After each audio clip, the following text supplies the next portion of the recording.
Hey there, it's Tom Jordan. Got a great and jam-packed program today. Thanks for your time today. We're going to talk about school choice. There's a huge blowback against parental rights in directing their child's education. I'll speak with Patrick Wright with the Mackinac Center for Public Policy, who represents many parents in this fight for school choice. Also, that's coming up here in just a moment. But before we get to that, I'm going to talk about the internal conflicts in Donald Trump's orbit. Those who were secretly out to get him are now being avoided in the second iteration of Donald Trump's run for the presidency. The role his son, Donald Trump Jr., plays in weeding out bad actors, those who pretend they're for Donald Trump but are actually secretly working against him.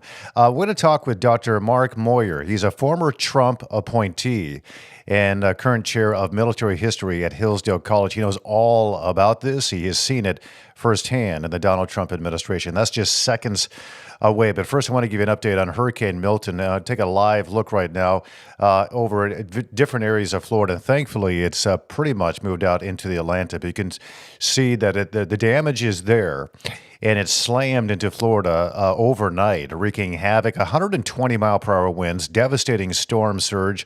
More than 3 million residents are without power. And the storm, which made landfall as a Category 3, has caused catastrophic flooding across the state's west coast. We're looking at the county sheriff, Keith Pearson, confirmed that several fatalities have occurred as a result of these tornadoes that have come through. We got water rescues underway this morning in Orlando, Florida. And then Tampa Mayor Jane Castor warned that the high tide is going to potentially bring even more flooding this morning.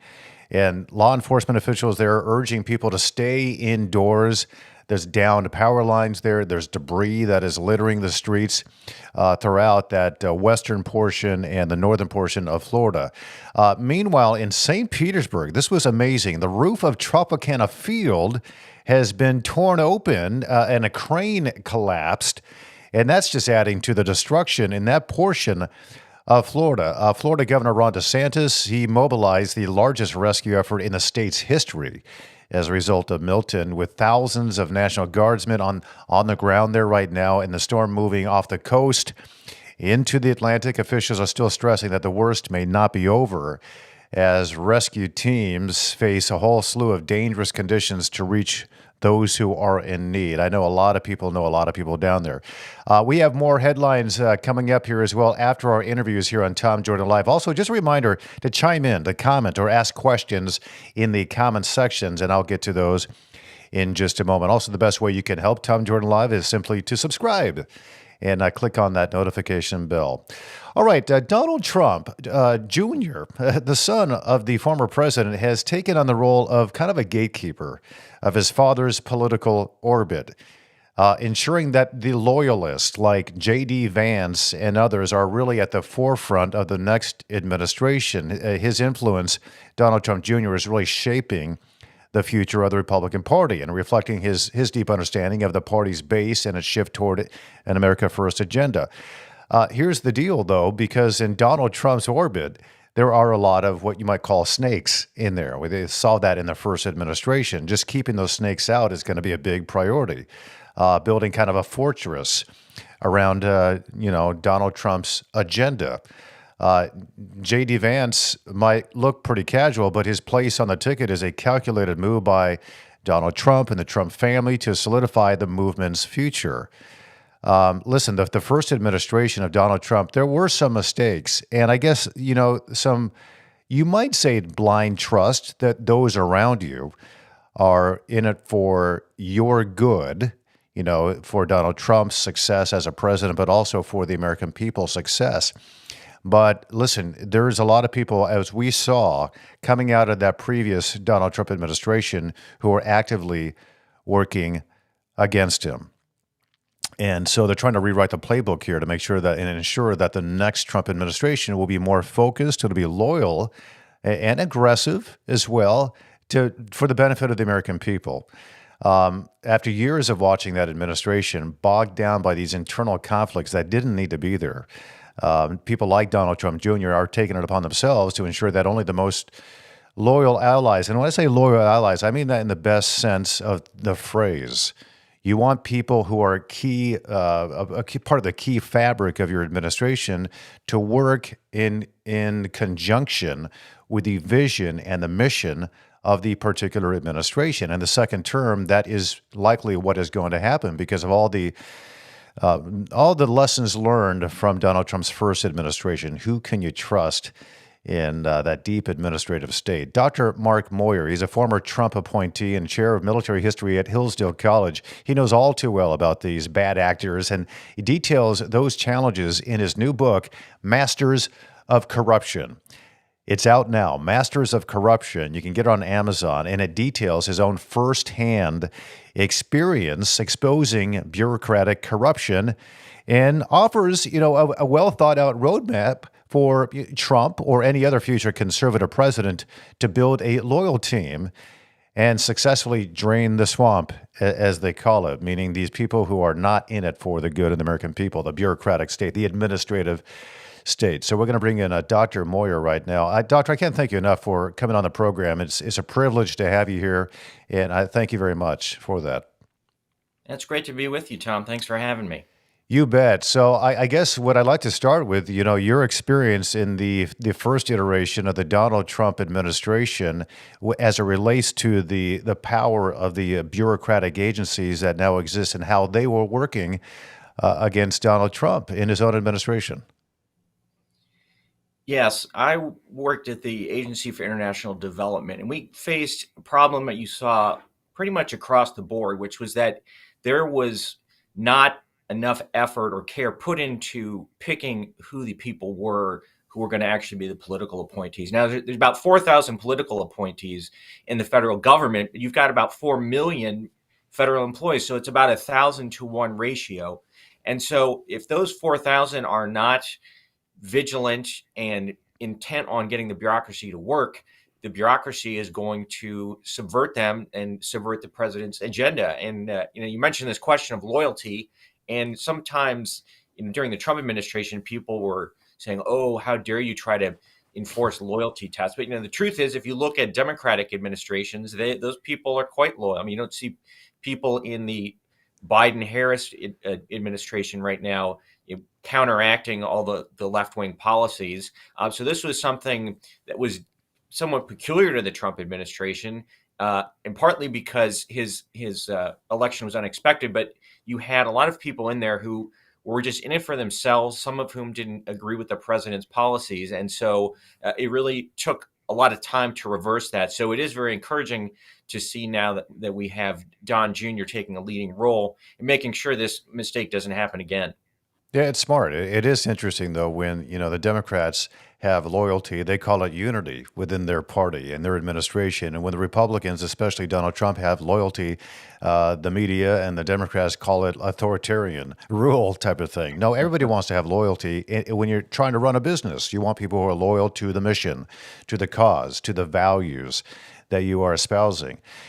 I want you to talk a little bit more about the agency, U.S. Agency for International Development, because you found in your book, you outlined this, you're discovering some evidence of corruption at that very agency where you were working in and involving these career bureaucrats, which, you say that agency officials, I think you reported these individuals.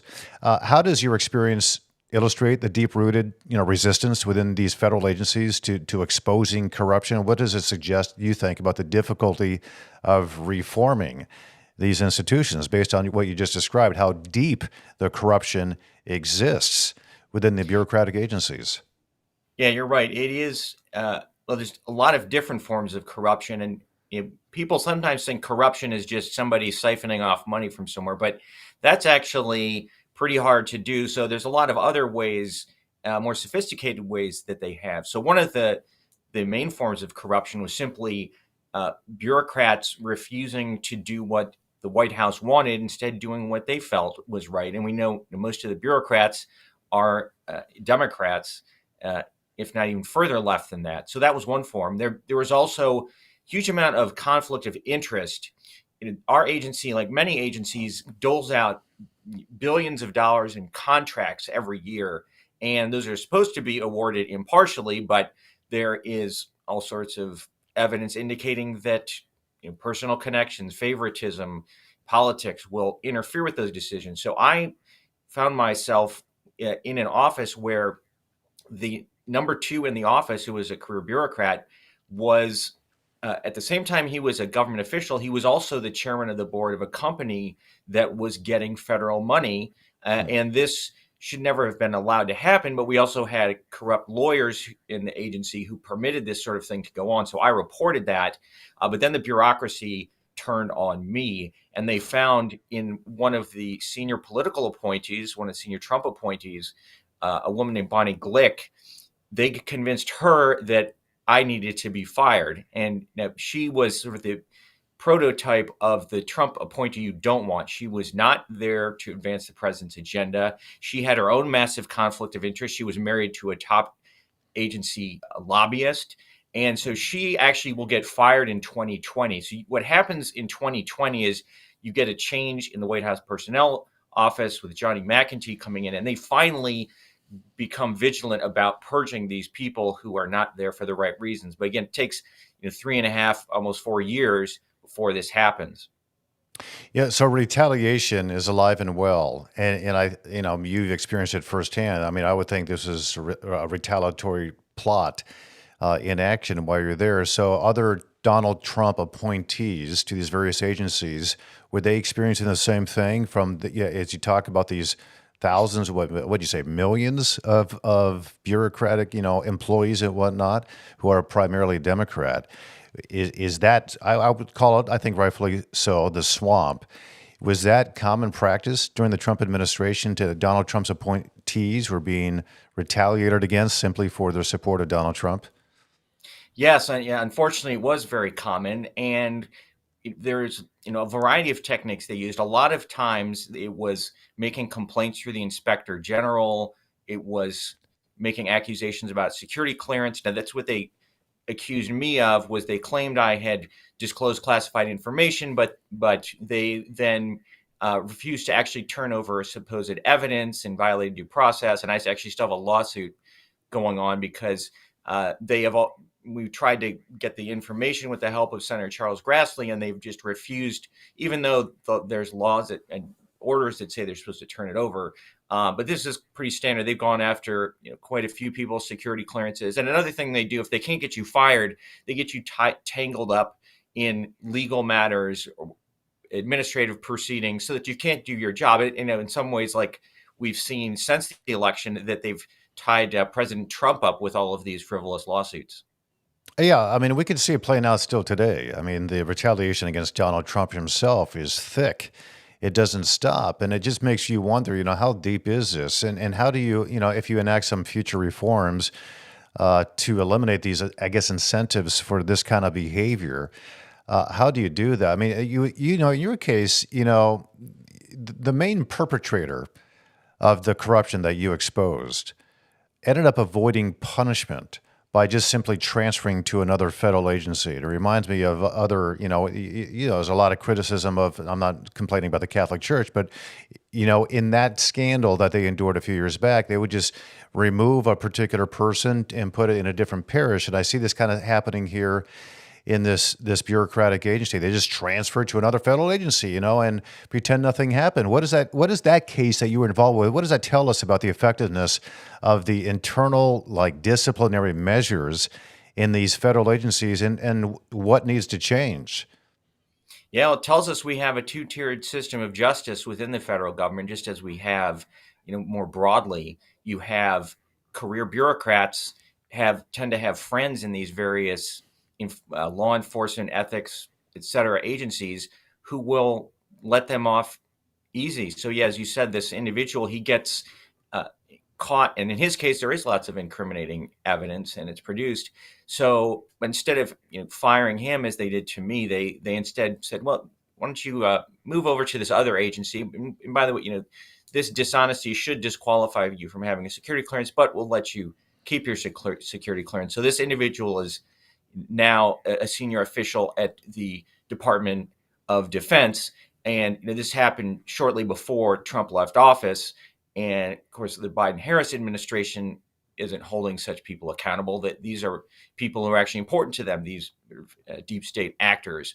So one of the things Trump will need to do in a second term is to really dig into these cases and go find out who are these people who have been sabotaging our people, and why haven't they been held accountable already? Yeah, and I know that he's got some allies. I know, like Senator Charles Grassley, he was demanding answers from these agency officials about your case, but he was met with a whole you can call them lies and evasions.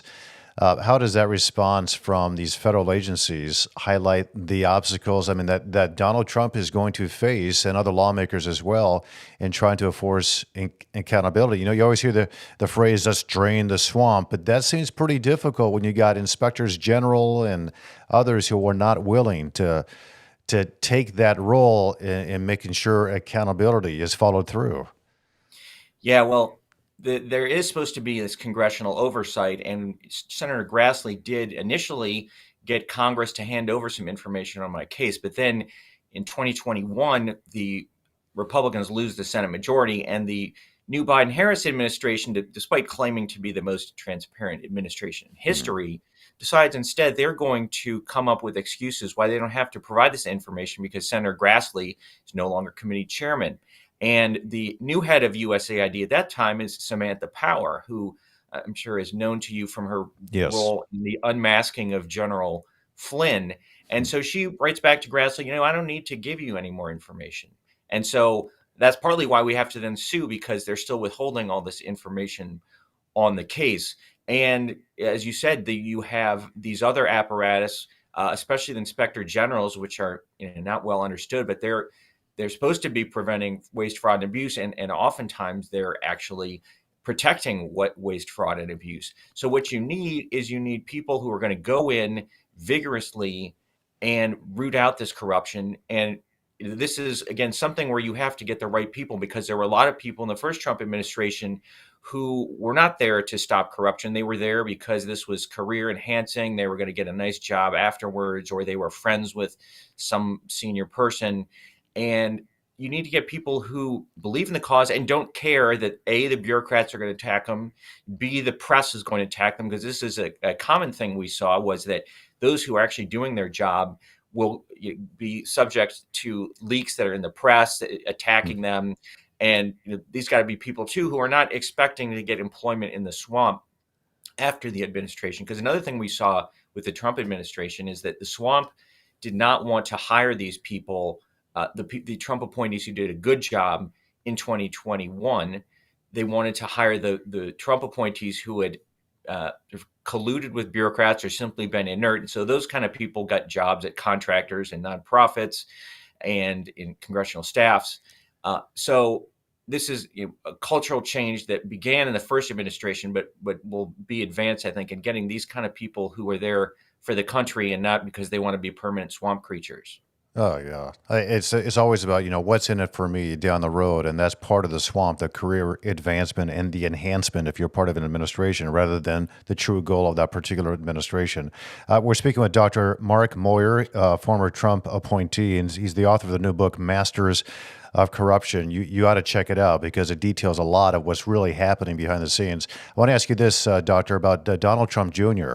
I know he's positioned himself as kind of the gatekeeper of his father's, future administration, and he is determined to block those who might obstruct their agenda. But how does he do that? I mean, how does he prevent another round of infighting and disloyalty within not just the administration, or not just the bureaucracy, but also within the GOP itself?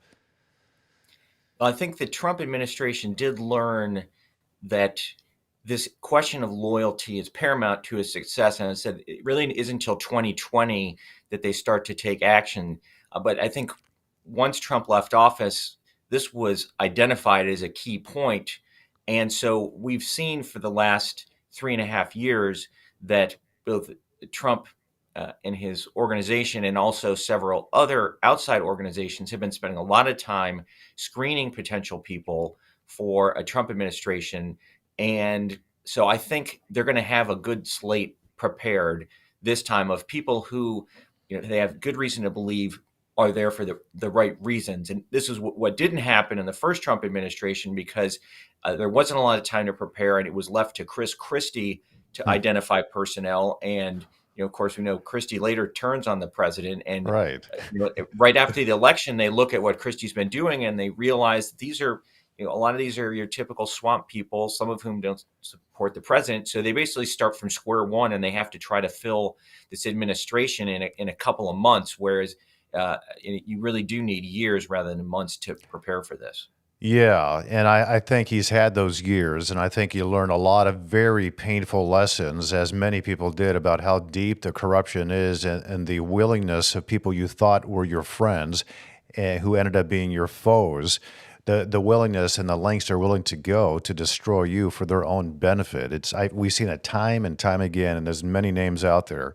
But I'm glad they're making this effort. I'm glad you wrote this book. It's called Masters of Corruption, written by Dr. Mark Moyar. And your book is available. I saw it on Amazon and other places as well, but it sounds like it's pretty much out there.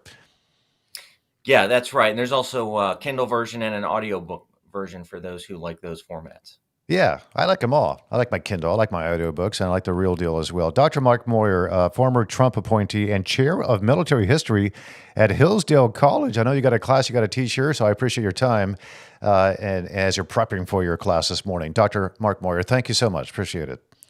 Great to be with you. Thank you. Have a great day, and congratulations on the book. Yeah, this is a huge issue, and I think that thankfully there are some lessons learned. But I don't think Donald Trump is the first one to go through this. And it's very ironic. You talk about these mixed blessings or these blessings in disguise. It may have been just that. After Donald Trump lost the election in 2020, but I guess the silver lining is that he's had 4 years now to figure out, okay, what went wrong? Who are these people within my own administration who are actively working against me with lies and disinformation and going after whistleblowers? Like you just saw, Dr. Mark Moyar there was a whistleblower exposing corruption, and the corrupt individuals within those agencies retaliated against him. And it got pretty nasty for a while. Thankfully, he survived that, and he's written this book, Masters of Corruption, to help combat that. So check it out. I'm very grateful for Dr. Mark Moyar and Hillsdale College for making the time for him to come on the program. He's got a class, I think, at 9:30, so 7 minutes away. I want to bring this up. This is a very important topic. Are you a parent? Are your kids in school? Do you love your public school or do you hate it? Are you ambivalent about it all? Would you prefer to choose with your tax dollars how your child is educated, or do you trust the government to just, take care of that for you? Let me know. I'll get to your comments in a bit, but write them down in the comment section. And I'd love to talk about this. I'd like this to be an engaging part of our program, because I'm bringing this up because data does show that most parents, regardless of ethnic background, prefer what is known as school choice. The dollars should follow your child when it comes to education, whether it be a state-run school or a religious school or a private school. The parents are to be in charge in directing their children's education. There is something, though, that's called the Blaine Amendment, which was created out of discrimination towards Catholic schools decades ago. It wasn't always there, but at about the early 1970s. The U.S. Supreme Court, though, has been ruling against the Blaine Amendment in several different states, saying it violates the First Amendment of the Constitution and the right to rule that way. But the U.S. Supreme Court's refusal to hear a challenge to Michigan's Blaine Amendment keeps this discriminatory law in place. It restricts school choice, but they're still allowed to do that. And the decision prevents families from using tax-exempt funds for private school tuition, perpetuating a system that leaves many students trapped in failing public schools. And the schools are, in fact, failing. I mean, imagine being a Detroit mother, desperate to give, her son a way out of the failing school district, and hope to use their 529 savings for a private education, only to be blocked by the state's Blaine Amendment. Now, you can't use that savings for that school. Says who? Says we. That's essentially what the government is saying. We don't care that you're the parent in charge of your child's education. We're going to restrict you from using those funds to give your child a better education. Why? Because we're beholden to the public school system. We are beholden to the unions who are really directing your child's education. And by the way, we're not going to tell you what they're being taught. There's no Freedom of Information Act for you. It's up to the children and the teachers to decide that, not you, mom or dad. And that goes with abortion. If we think your child should get an abortion, we're not going to tell you about it, but we're going to direct him to the nearest abortion clinic to do that. That is happening in Michigan schools, unbeknownst to a lot of parents. So now the mother in the Detroit school is kind of forced to watch as her son or daughter continues to struggle in a system that is continually failing her or him. So Michigan is facing an undeniable education crisis as these new test scores reveal the state students they're falling behind, especially when it comes to like reading proficiency. The 2024 Michigan Student Test of Educational Progress is known as the M-STEP. It shows that only about 39% of third graders are reading at third grade level. That's the lowest proficiency rate in the test's history. So more than 60% of third graders are struggling to read. And it's a total failure of the state's education system. The same thing is not happening in private schools, so you can understand why moms and dads want their kids to go elsewhere. There's a joint report from Harvard and Stanford universities earlier this year that found that Michigan students lost nearly half a grade level in both reading and math between 2019 and 2023. And while parents and families are looking for solutions, politicians are pushing policies that weaken the very tools designed to support struggling students, including the rollback of the state's, third grade reading law and the elimination of teacher evaluations. Can you believe that? Like there's no standards anymore. There's no accountability. So by eliminating teacher evaluations and the A through F school grade system, Democrats are stripping away accountability and transparency that parents need to make informed choices. Governor Whitmer's repeated vetoes of education reform measures, this clear disregard for the families who need resources to help their children recover from pandemic-era learning losses, which they implemented in the public schools. Again, you look at how the private schools did during the pandemic, fantastic. Why? Because they didn't stay closed. Public schools, by order of the governor, and then the health department, when the Supreme Court ruled the governor couldn't make those unconstitutional decisions, they stayed closed, some of them for about 2 years. So rolling back the third grade reading law removes a proven method of holding schools accountable for ensuring students are prepared to succeed, creating these long-term consequences for Michigan children. This is happening all across the country. And the state's refusal to embrace school choice or additional support for families is a total disregard for the loyalty of the parental role in determining the best way forward for their kids. I spoke with one of the groups who are leading this effort to push back on this effort to supplant parental rights in education with the Mackinac Center for Public Policy. And here's our conversation. Patrick Wright is Vice President for Legal Affairs at the Mackinac Center for Public Policy, where he directs the Mackinac Center Legal Foundation. And Patrick Wright joins me now. It's so nice to have you on the program. Thanks for your time. Appreciate it. Thanks for having me on. This is such an important issue, and it seems like it's been something that we have been struggling with for decades when it comes to, parental choice in terms of which schools they would like to send their kids to. And it seems like the state government in Michigan is always opposed to that happening. But when schools are going south, so to speak, there's not a whole lot of options for parents. So can you, I guess we'll start the conversation by explaining the Blaine Amendment, what that is and what it allows and what it disallows. Well, Blaine amendments were named after a senator who essentially wanted to prevent Catholic schools and almost got a United States constitutional amendment passed to that effect. A number of states picked up on them and passed them. Michigan's came out quite a few years later. It came out in 1970. But it's called a Blaine Amendment because its passage was filled so much with being focused on aid to Catholic schools. And so it passed in Michigan in 1970. But essentially, these are amendments that are meant to discriminate against religious schools. Yeah, that's why it was founded in the first place. It was discrimination against Catholic schools, and by extension, it relates to other Christian or private schools as well. And it basically prevents like even indirect state funds from being used to support those private schools. But other states are allowed to do this. Why is Michigan not?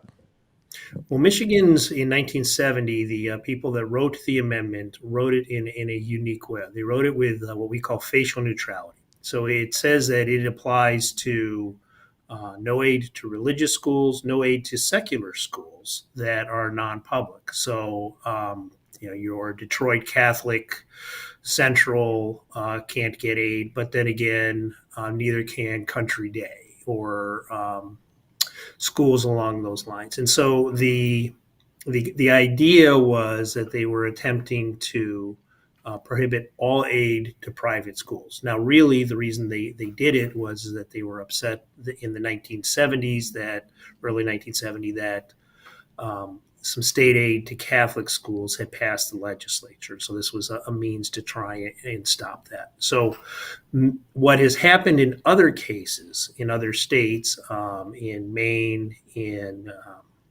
Montana, and somewhat in Missouri, is the thing that went to the United States Supreme Court specifically only applied to religious schools.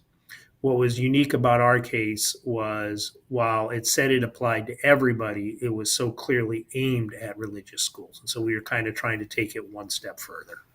Okay, so it's funny because 1972 when this happened in Michigan, and that time frame in the 1960s, 1970s in this country as a whole, there was this big shift in this ideology and how we should educate our children, and religion was consistently being discriminated against, even though that is primarily how kids were taught. I think in the early part of our country, the Bible was actually specifically used to teach children. They would read and they learn morality and those types of things. But now somehow that has become, in their view, dangerous.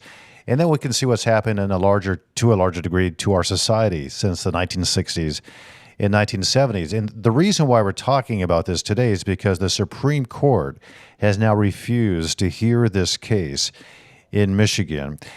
In your understanding of it, I mean, you kind of touched on this, why Michigan is different than, say, Maine in relation to the Blaine Amendment and all these different factors.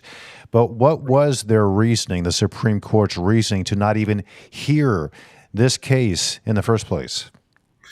Well, they don't have to give their reasoning, and they didn't. They just essentially said, we're not going to hear the case. The guess is that they have tried to draw a line in their last three cases. Again, they did one about aid to schools in Missouri, which was really about can you help them build a playground? And then there were two religious aid programs that were challenged again in Maine and Montana. And in those, the Supreme Court tried to say that facial neutrality, that you don't have to give aid to religious schools, but if you're going to give aid to private schools, you can't not give aid to religious schools. And so the line the Supreme Court's trying to draw is you can choose them all or you can choose none, but you can't choose one over the other. The thing that's a little bit different about Michigan, again, was they said that they were choosing none, but at the time it was private schools in Michigan in 1970 when this passed were 98% religious, and of that 98%, 80% were Catholic. The entire campaign was against parochiate, parochial, meaning Catholic. And so this was very much something that was imbued with religious discrimination and wasn't neutral despite appearing to be on its face. These, the Blaine Amendment, it prohibits using these tax-exempt, 529 savings to pay now for private school tuition. But how does that, in reality, affect Americans? Like, who does it affect the most? In my understanding, it would seem, and it makes common sense, that low-income families would be impacted the most significantly by the Blaine Amendment. Is that fair to say? Well, there's one thing I need to correct, and that is 529 programs under the federal government can now go for K through 12 education. So you can use that. Oh, you can now School use that. Okay, Yes, that good. was a change during the Trump administration. In Michigan, you can't use them where a very specific 529 program, a Michigan state created program, we don't get a state tax break that goes with it. There was some dispute about that during this litigation. But your larger point remains, and that is school choice is necessary really more for the urban communities where there's a lot of bad public schools. In particular, here in Michigan, we have the Detroit public school system. In the NAEP test, which tests fourth and eighth grade reading, it has had the opportunity to not be the worst performing public school, large public school district 20 times. It has failed all 20 times. It came in dead last in reading and writing for fourth and eighth grade students every single testing period that we've measured it. So you can say, we're talking 5 to 6% proficiencies in reading and writing, and you can just say this can't go on. The status quo is unacceptable, and yet that's where we are. It's only getting worse. I spoke with then candidate Gretchen Whitmer in 2018 when she was running for governor of the state of Michigan, and this issue was brought up. Back then, the schools were not doing well, and third grade reading proficiency and math proficiency was horrendous back then. And one of her campaign promises, if you will, was that she was going to fix the issue, and she was going to make sure that third graders were reading at third grade level, and they were doing math at that level as well. It has only gotten worse since then, and during that time, it seems like the unions have only gained more power, while you're also seeing the testing and whatnot, and the proficiency in the public schools in the state of Michigan go down, while union dominance was rising. Do you think there's a correlation? Is it more than a correlation, or is there some causation there as well? Well, no matter how much money we've put into the school systems, you can see it with administrators, you can see it with spending. My favorite chart is there's a chart that goes, money is going like this, test scores go flat. Yeah. And it's been that way for about 20 to 30 years, 40 years. I mean, it's really a striking chart. To the extent that test scores have gone down, clearly during COVID, there's been a downtick. The teach at home, get the entire public school bureaucracy to try and work through Zoom, clearly didn't work well and cost us probably 2 years of learning per student. And at 1.6 million students in the state of Michigan, that's a lot of years of education we've left on the ground floor. So, are the unions necessarily the problem? Well, they clearly don't like school choice. And our belief is that you should give a parent who's trying to get their child as many options as possible to find that best education. The parents, more so than anyone else, are going to be motivated to get their child to fit the education to the needs of their child. And so we're doing our best to try and increase these possibilities. By and large, public sector school unions seem to fight this process and believe in the one size fits all, and we just don't agree that that's correct. Well, listen, I'm glad you brought up the whole what happened, a few years back with COVID and the pandemic, and we've basically tried to teach our kids via Zoom, and that didn't work. And the excuse I've heard from Governor Gretchen Whitmer say this, and I heard some union members and leaders say the same thing. Hey, it was a pandemic. There was nothing we could do about it. But there is a big difference. And this is why I think you're seeing more and more of a push from these parents to get their kids out of the public schools and put them into private, is because the private schools stayed open and their kids did not suffer from these 2-year learning delays and try to get them back up to speed. I know that is absolutely the case. And you speak with these administrators now, the demand from parents to send their kids to private school because of that very reason. The public schools made very poor decisions. And I brought up the unions because I think they were on the forefront of trying to keep those schools shut down during the pandemic. Sure. But it's like, so parents had no choice.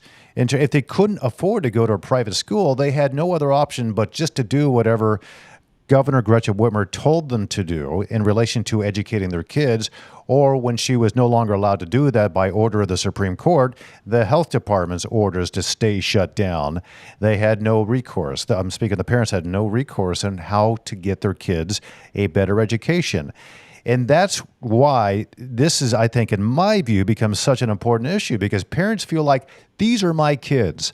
I care about their future, and they may never recover from what they lost over that 2-year period because I can't get them out of the public school system. So based on that, and the fact that the Supreme Court has ruled for other states that the Blaine Amendment is a violation of the First Amendment, is there something that can be done when the Supreme Court refuses to hear this case? Well, I'm going to add one thing to something else you were talking about with the Zoom classes, and then I'll get to you answering your question. And that is also, you had parents sitting around watching what was being taught in the public schools to their kids. I mean, they could watch over the shoulder, and I think a lot of them were a little bit surprised and disappointed at some of the curriculum choices that were made. But getting to the bigger question of what can we do now in order to bring choice. In Michigan, the options are there's two major options, and both of them have gigantic obstacles in front of them. One of them is to get an amendment to the Michigan Constitution that eliminates our Blaine Amendment. The public school systems and the unions will fight that vociferously. The other option is another one that would be difficult, and that is given the fact that choice is making so much ground nationally, there's a possibility that Congress could get involved and maybe nationalize the issue. And through the Supremacy Clause, a national law would overcome Michigan's Blaine Amendment. And so those are, but you'd have to get past the filibuster again. You would have much union, public sector teachers union opposition to trying to make any change that way. And so, both of those options exist, but they're both very difficult. Yeah. It's funny because one of in my opinion on this, and in fact, the role of the federal government, it's supposed to be limited, but strong enough to make sure that if a state is in any way violating an individual citizen's individual rights and liberties, they do have the right to step in and make sure that that individual is protected. And that's why it surprises me that the Supreme Court won't come in and say, yeah, this is a violation of First Amendment rights for individual parents who want their kids to be educated. And by the way, I don't know if you want to weigh in on this, but you brought up the curriculum issue and what parents were realizing what their kids were actually being taught because they had to conduct their classes inside the home via Zoom. And they're like, this is not what I thought they were being taught. I think it was the state Supreme Court of Michigan recently ruled that, it turns out that teachers are not subject to the Freedom of Information Act, so they don't have to turn over their curriculum and what they're teaching these parents' kids. In the that was classroom. Another one of your cases, by the way. That was one of your cases as well. Case. So what was the reasoning behind that? I mean, is this Supreme Court in the state of Michigan just that far left that they don't believe that parents have a right to know for certain what their kids are being taught in Michigan classrooms? Well, obviously, we felt that we should prevail, but the rationale that they provided was that the way the statute was written as to school districts was different than it was written as to state employees, that lower level employees for the state were specifically included in the statute, and they weren't for school employees, and therefore the court felt that they needed to be treated differently. That's going to probably require a legislative fix. Leads to all kinds of Freedom of Information Act shenanigans that governments can do now to prevent the public from truly figuring out what the government is doing. But those two are somewhat related in both disappointing decisions. Very disappointing. And I know that the Mackinac Center for Public Policy has been also all over the FOIA issue in the state of Michigan, because I think Michigan is still just one of two states in the country that don't subject their legislature nor the governor's office to FOIA, the Freedom of Information Act, which is just absurd that that's even still being allowed. And I know that you're on the forefront of that fight, so I'm glad you're still doing that. As it relates to this issue, the Mackinac Center, I know you're representing families who have been Hmm. barred from using their 529 funds for private tuition. Is there any way to advance that in order that they'll have some success in your efforts? Well, What's the again, latest there? with federal legislation, you can overcome.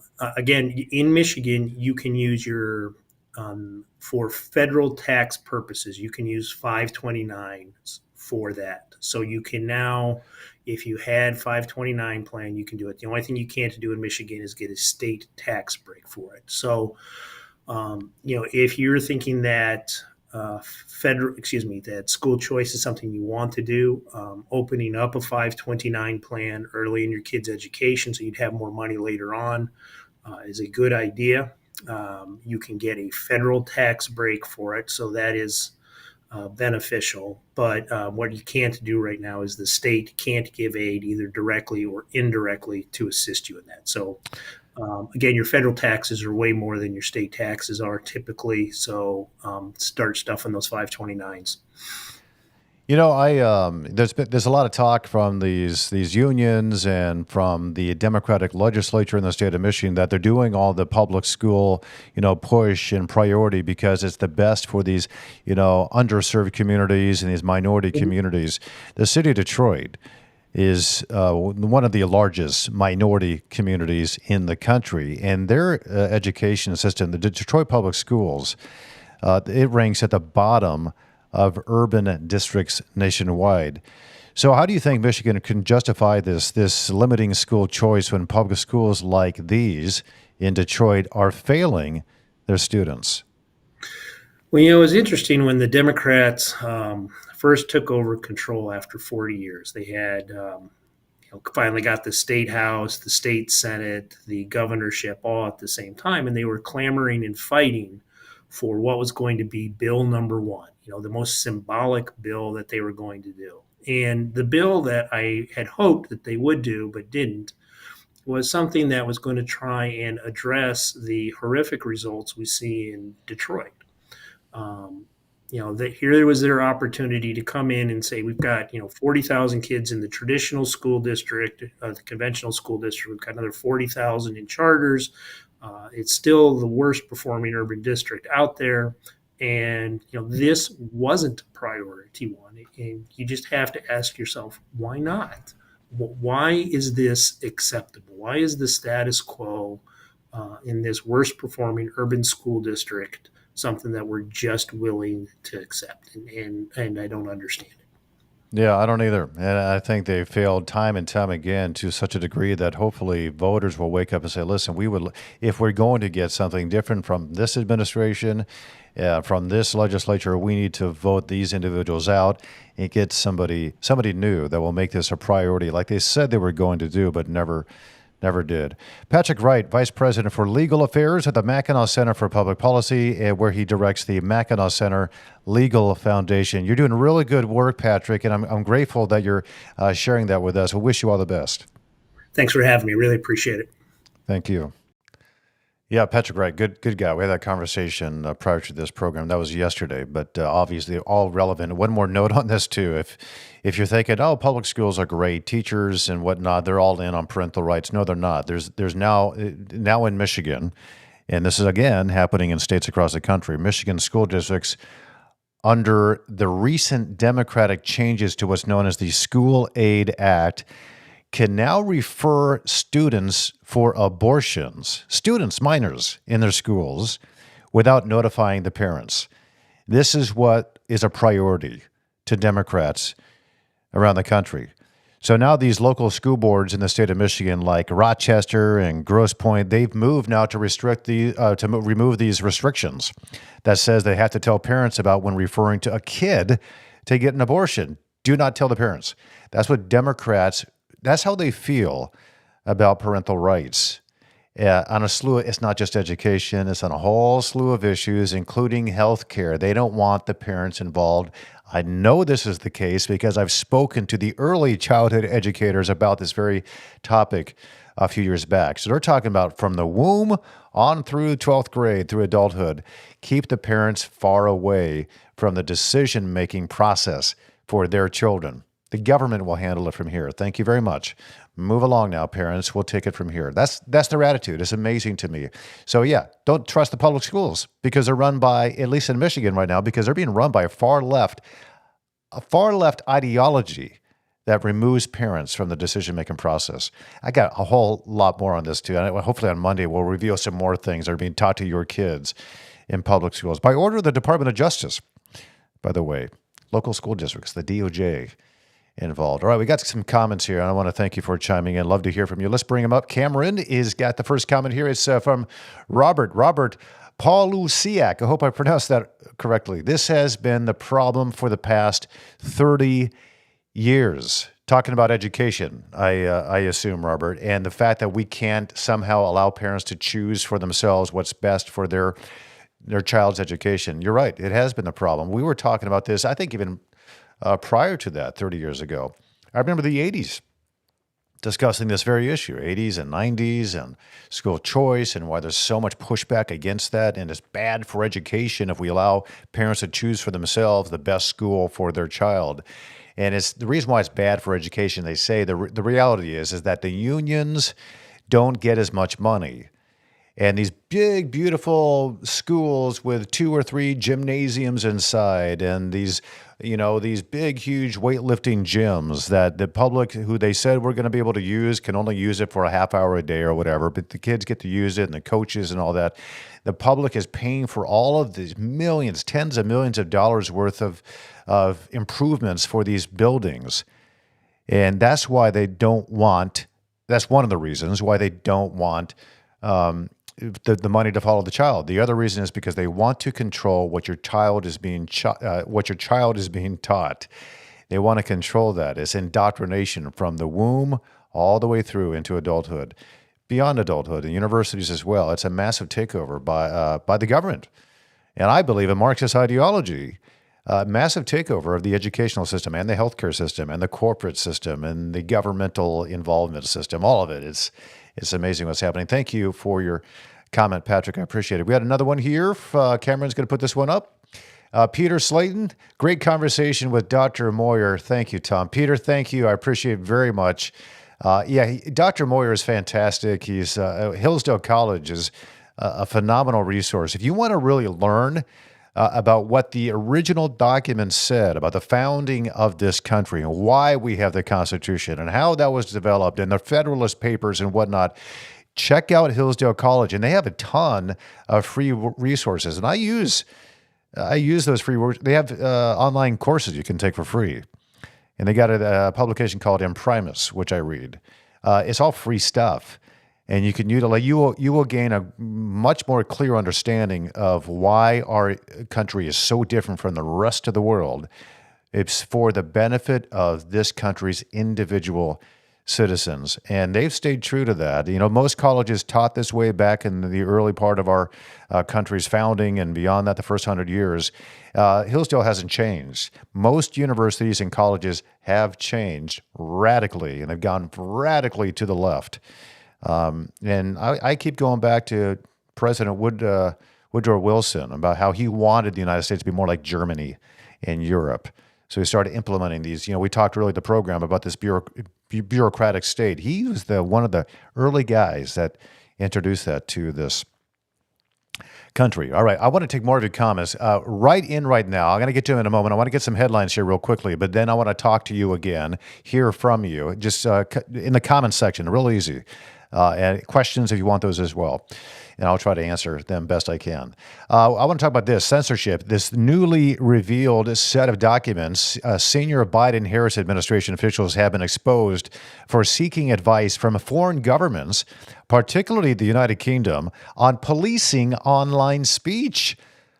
Yeah, these documents were obtained through a Freedom of Information Act lawsuit. That's why FOIA is so important. In so many states now are trying to push back against FOIA, but this was found out through FOIA, Freedom of Information Act, and it details these meetings in 2021 between these U.S. officials and the UK's Counter-Disinformation Unit. And it sparked a whole lot of outrage from some Republicans. Representative Nancy Mace called the administration's actions over the top and un-American. Joe Biden was saying somehow that Donald Trump is un-American. No, he is un-American by doing this and but taking the lead at the United Kingdom, which is actively oppressing their citizens in the UK. You don't believe me? Just look it up. So Nancy Mace, she's introduced the No Funds for Fascists Act, which is aimed at preventing U.S. tax dollars from supporting foreign governments that restrict free speech. And as Congress is investigating, concerns are growing over the government's potential censorship of political speech in the lead up to the 2024 election. If you hear a politician say we are going to prevent disinformation, what they're saying is we are going to prevent political speech that disagrees with my party. That is what they mean when they say disinformation. You can hear that a lot over and over again. These are just things, opinions that they disagree with, so they want to restrict it. So censorship, these concerns now, the Biden-Harris administration's willingness to take advice from foreign governments on controlling speech sets a dangerous precedent for undermining the First Amendment, the very first one of the Bill of Rights, the Constitution. They're outsourcing censorship tactics. The government is prioritizing control over freedom. And we got this now foreign influence in U.S. policy, turning to these international entities for guidance on speech. Policing not only erodes U.S. sovereignty, but also allows foreign actors to shape American policies that should be governed by our Constitution, not foreign ideologies. We shouldn't be turning to Europe to figure out how we can control American citizens' speech. It's under attack. So I applaud this. It's called the No Funds for Fascists Act, and it's crucial in protecting free speech from being suppressed, both at home and abroad. So the legislation directly combats the disturbing trend of global censorship creeping into U.S. policy decisions, ensuring that Americans remain free from foreign influence on their constitutional rights and influence from a far-left authoritarian government, which we have right now, in my view. In the past few years, there have been over 5,700 minors across the United States who have undergone gender surgeries. Did you know that? Most of these procedures were concentrated in 5 liberal-leaning states: California, Oregon, Washington. That's according to a report by the medical watchdog group Do No Harm. The group shared its findings via a new national database that conservatively identified thousands of minors who received life-altering treatments like sex change surgeries and hormone blockers between 2019 and 2023. Do No Harm's chairman, Dr. Stanley Goldfarb, emphasized the alarming rise in these procedures, arguing that the data likely understates the scope of the issue, that detransitioners like Chloe Cole, who underwent treatments like this as a minor, they argue that these children are being used as guinea pigs in dangerous and unproven medical experiments. There are more and more detransitioners now speaking out. They're courageous individuals who have been silenced by the media and these democratic, very powerful politicians to keep them down. But there are, I don't know how many, probably hundreds of thousands of them. And I hope to speak to one potentially next week who is detransitioning after just a horrific experience and being lied to as a child. These are irreversible decisions. And on unstable grounds, allowing minors to make life-altering decisions like gender reassignment surgery ignores the psychological instability that many teenagers face, and these procedures often lead to irreversible consequences based on feelings that could change with maturity. They often do. And you can just follow the money here. The nearly $120 million in charges, $120 million in charges associated with these procedures indicates that this isn't just about affirming care. There is a clear financial incentive driving this industry, and it disproportionately affects minors. And parental rights are under attack in all of this. These cases, they underscore the need for stronger protections for parents who are often sidelined more and more by hospitals pushing this progressive agenda. The push to reduce parental involvement in these decisions is an assault on the family unit and parental authority. And so we will keep talking about those issues on Tom Jordan Live. One other issue, one other headline, we'll get to some comments if we have them. Small businesses are being forced to turn over private information to the government. Mike Rogers joined me, I think it was last week. We talked briefly about this, but it's called the New Corporate Transparency Act, CTA. And it's a lot of people are very surprised by this, the small business community. By the end of the year, millions of small business owners will be required to submit personal data, including their home addresses and other sensitive information, to a federal law enforcement database run by the Department of the Treasury's Financial Crimes Enforcement Network. The whole idea behind this is to combat money laundering, but it casts this wide net affecting the innocent. It's not how you're supposed to combat crime, going after innocents and look at them to see if they're committing a crime. If there's evidence, look into it. If there's not, leave people alone. So these small business owners, if you're structured like an LLC or like a corporation, like a C Corp or S Corp, no matter how small, the data collected will not only include business details, but also personal documents like driver's licenses, marriage certificates. So there's a whole lot of serious privacy and constitutional concerns with this whole government. What is going on with this Biden-Kamala Harris administration? This is exactly what they want. More authoritarian regime while pretending and projecting that the other side wants to be the fascists and the dictators and authoritarians. It's them.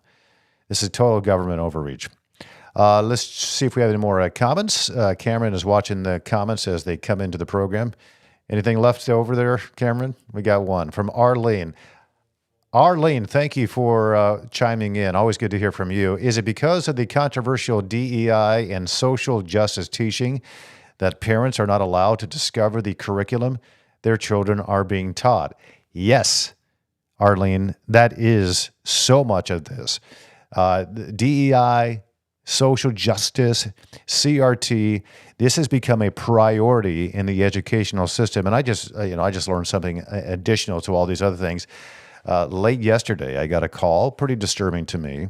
What now the Department of Justice, and I plan to flesh this out hopefully over the weekend and maybe have this for you on Monday.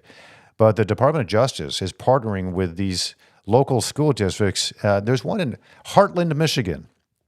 The Heartland Consolidated Schools, they are working with the Department of Justice to teach their kids critical race theory, and they're using a consultant.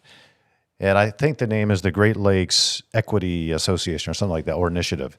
And on their website, what they say is that, so it's totally discriminatory what they're saying. They're basically saying that, racism exists, and it particularly exists by people of this race. And what I'm saying is white people. And this is what they say in there was. So, and also they're discriminating against religion. So they say that Christians, specifically Christians, are the oppressors in our society. They are oppressing individuals. When in fact, Christianity it is liberating. The whole point of Christianity is setting people free. But they're allowed to teach this with taxpayer dollars. The Department of Justice. Why is the DOJ involved with local school districts? People should look this up. Heartland Consolidated Schools. Look it up. Heartland, Michigan. Hartland. They're not the only one. I'm just pointing them out because they've now come to an agreement on this. And hopefully they can roll this back. But allowing these far-left, progressive, Marxist, divisive teachings to come into the schools and to teach kids who are, so there's the Christian aspect of it. So Christians are oppressors. And by the way, do you know how many really Christians there are in the United States? It's about 6%. But they're pretending this is the majority and they're the ones who have all the privilege out there. Christianity, through Jesus Christ, is all about liberating people, setting people free. They're not, Jesus doesn't oppress. And Christians, that's not what they're doing either. But that's just a whole nother narrative that they're trying to say. So Christianity. And then they add to that white people in this country. White people are oppressive. And they're teaching these white kids in this primarily white school district that they are oppressive, that they are privileged, that they are racist inherently, and there's nothing that they can do about it. That's the lesson plan that's being taught in Michigan. So now Michigan conveniently got rid of the Freedom of Information Act requirement for teachers. For parents to have access to that curriculum, you're not allowed. And that, Arlene, very insightful for you, is one of the main reasons why they don't want parents to have access to what their kids are being taught. I really hope to get more into this on Monday with some people who are in the know on this. But you should reach out to Heartland schools and then find out these other school districts who are doing the exact same thing. And why is the Department of Justice involved? And there's some other, things they're doing with transgenderism in these schools too. The Department of Justice, they want a list of people. It's a scary time we're living in. So, but parents need to know about this. People need to be educated. And if they do know about this, they will push back. And that's why I'm bringing it up. Arlene, I can't thank you enough for your question. Always good to hear from you. Thank you for your time today watching this edition of Tom Jordan Live. Remember, you can go to tomjordanlive.com. You can find out our various platforms where we are broadcasting this show. It's a daily Monday through Friday, 9 a.m. streaming live, but then it continues to live on these various platforms. You will find those platforms on tomjordanlive.com, but obviously it's YouTube, it's Facebook, it's X, it's Spotify, it's Apple Podcast. Thanks for your time. I hope you have a fantastic rest of your day. God bless you. We'll see you back here tomorrow.